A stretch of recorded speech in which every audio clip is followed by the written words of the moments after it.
Thank you, Mr. Chairman. Behind me, I have 3 documents from the DOJ production that are emblematic of the massive failure of the DOJ to comply with the Epstein Files Transparency Act.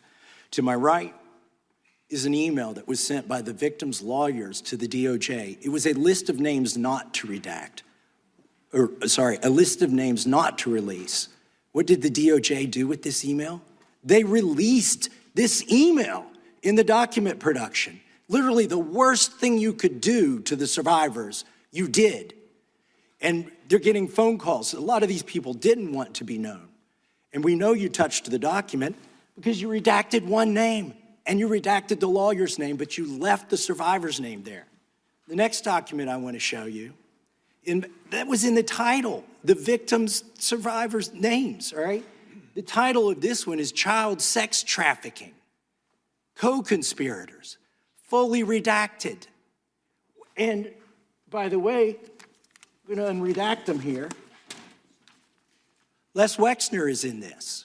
Now your your deputy attorney general said, oh, well, he appears hundreds of times in the files, but he doesn't appear in this file until I forced you to release it, where he's listed as a co-conspirator, not to tax evasion, but to child sex trafficking, not to prostitution, not to money laundering, child sex trafficking. So I have several questions for you.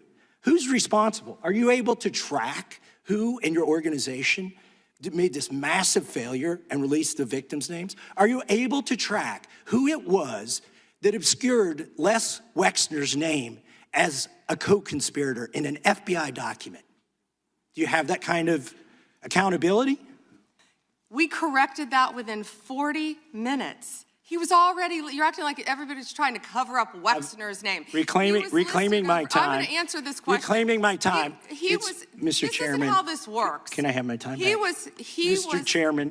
The gentlelady can give her answer. Within 40 minutes, Wexner's name was added back. Within 40 minutes of me catching you red-handed. Red-handed?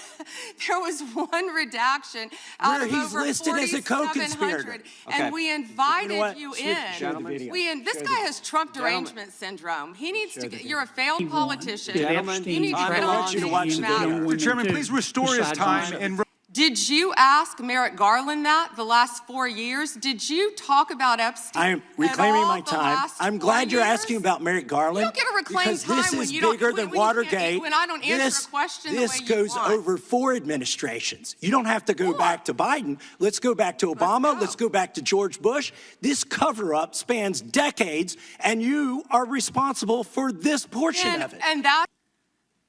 The challenge I have today, what bothers me today about this hearing, Madam AG, is what's the message we're sending out there on Main Street?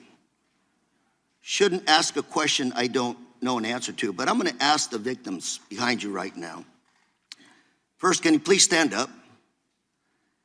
And then, can you please raise your hand if you think after everything you've heard today, you feel that our AG, the feds, have your back. Do we have your back? Raise your hand if you're confident that we got your back.